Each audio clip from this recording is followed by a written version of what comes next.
A daring Iran plan could trigger total war in West Asia. With tensions spiraling out of control, Iran and America are not just exchanging fire.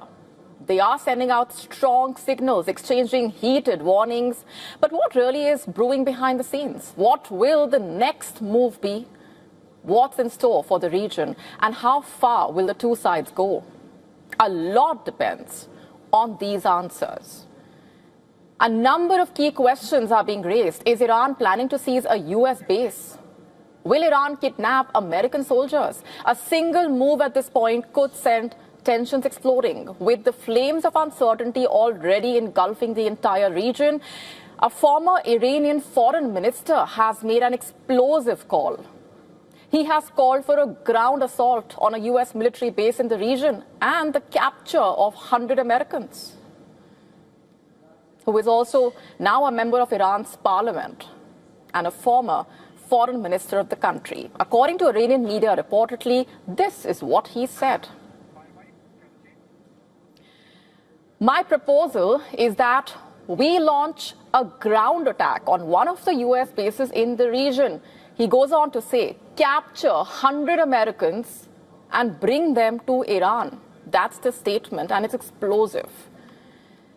Remember, calls to seek revenge have only been growing louder.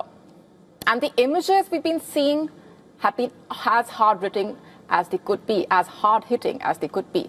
Take a look at this one. These are not just ordinary images. This is perhaps the loudest message Iran could send at this point, pretty much showing the American leader in that state. Meanwhile, on the ground, both sides intensifying attacks. Iran and America exchanged intensified fire on Thursday in this week-long escalation. Is Iran's release of a US citizen also a signal? Is it signaling a path to avert the resumption of all-out war? In the midst of the attacks, the US president has hailed the release of a US citizen in Iran as a gesture of goodwill. In fact, just for context, over decades of confrontation, the release of US citizens held in Iran has been managed through behind-the-scenes contacts that persisted when formal diplomacy was cut off. But then, is the latest move to release the US citizen a sign? Is there more to this, or will Iran and America both continue to go down this dangerous path of escalation? Remember, the late Iranian Supreme Leader, Ayatollah Ali Khamenei's last rites were delayed because of the war. And when those ceremonies were finally underway, tensions once again had spiked. The attacks took place. The symbolism even then was hard to miss. It was Iran also sending out a strong message then. Banners, chants, calling for death to America and Israel, red flags of revenge, as they are called, dotting the streets in Iran.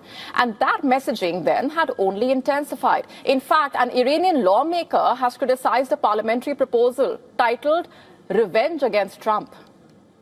According to him, a member of Parliament's Social Committee, he had earlier said that genuine retaliation would not be carried out through legislation. I'm quoting now from what he said. Someone who wants to take revenge does not turn it into a law. Someone who does these things certainly does not want the action to happen. If we are truly seeking revenge, we take revenge. And the way to do it is not through legislation. He added, when the Americans wanted to strike us, they did not pass a law. That's a sample of the sentiment on the ground. Remember, for the first time since the Memorandum of Understanding paused the fighting last month, the United States launched 2 big waves of airstrikes in one day on Wednesday, mostly on targets near the coast in southern Iran. In fact, Iran responded with missiles, drones fired at US military bases in neighboring countries, including a major barrage at a recently expanded air base in Jordan. US attacks targeted various parts of Iran, with a children's cancer treatment facility reportedly also bearing the brunt, while Iran shot down an MQ-9 Reaper drone reportedly and attacked US bases in the region. Yet again, no dearth of warnings. Iran has categorically a while ago said the Strait of Hormuz is a red line. It also issued a stern warning, declaring that if Trump carries through the threat of attacking Iranian infrastructure, Iran will retaliate by attacking Gulf infrastructure, crushing the infrastructure. The week of increasingly intense fire has tested the limits of escalation that both sides set during 4 months of fighting before last month's truce, with both sides showing that they are ready to press harder while the region is staring at volatility that could spiral out of control. The Pentagon has launched a highly controversial medical mandate, meanwhile, with an aim to make the American troops more combat ready. Under an aggressive new directive, all active duty troops aged 30 and above will face mandatory screening for testosterone deficiency as the fallout from a brutal war with Iran mounts. Washington, it seems, is betting on hormone intervention to force a more resilient war fighter. Take a look.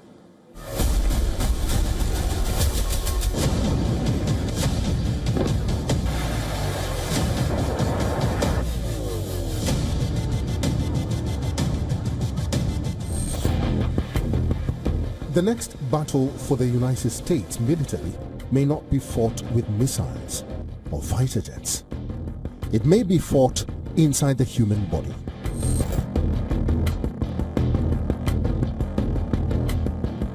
The Pentagon has unveiled a new policy that will introduce annual testosterone deficiency screening for all active duty service members aged 30 and above. Younger troops will also be able to volunteer for testing. Those diagnosed with low testosterone can choose testosterone replacement therapy under medical supervision.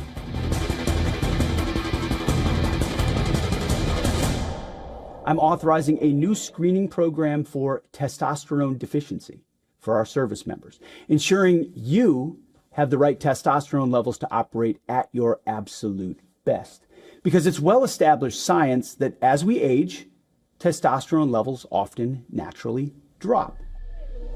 The Pentagon argues that maintaining optimal hormone levels could help service members recover faster, improve physical performance, and remain fit for demanding military operations.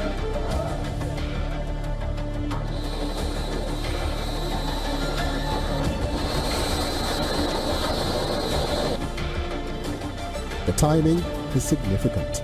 America's armed forces are engaged in an intense military confrontation in West Asia.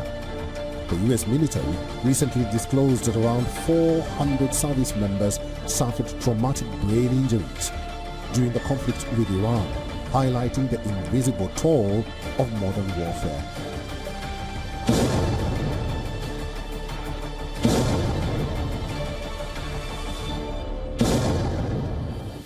Blast waves, even without visible wounds, can damage the brain, affecting memory, concentration, mood, and long-term health. Military doctors say combat today places extraordinary stress on the human body.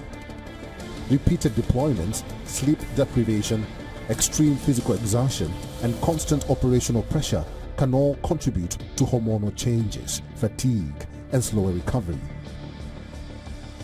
The Pentagon believes early screening could identify problems before they affect operational performance.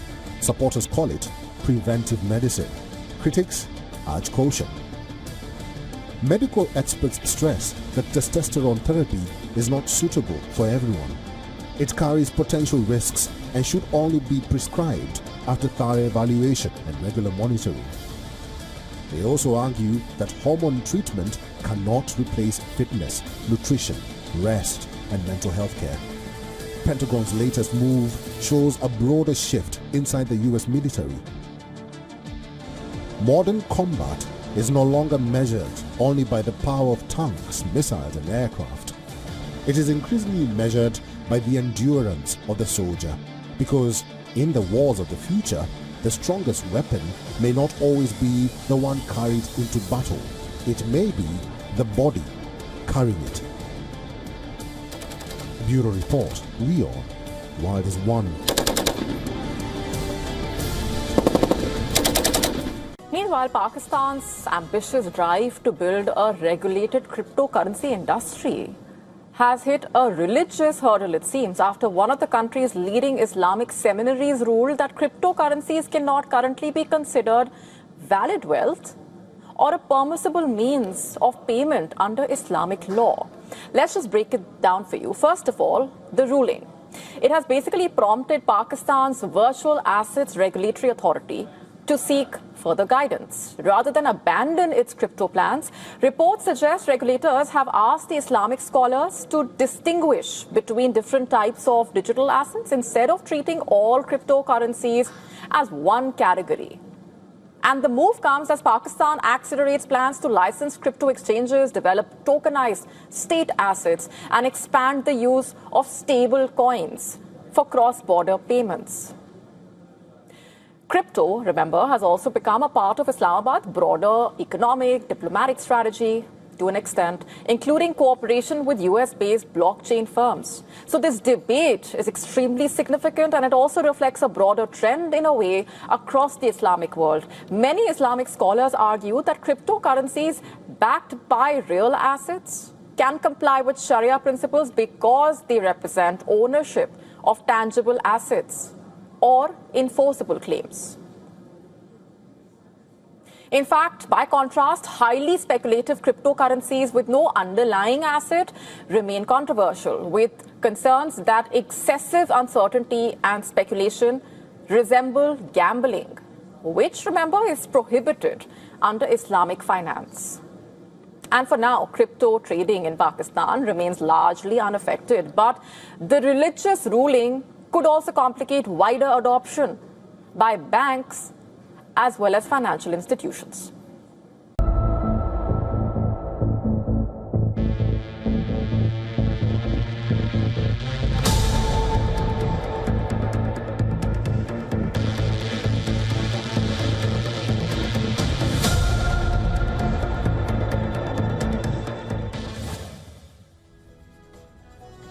Time now for some offbeat stories that will leave you intrigued, raising questions, and perhaps entertained.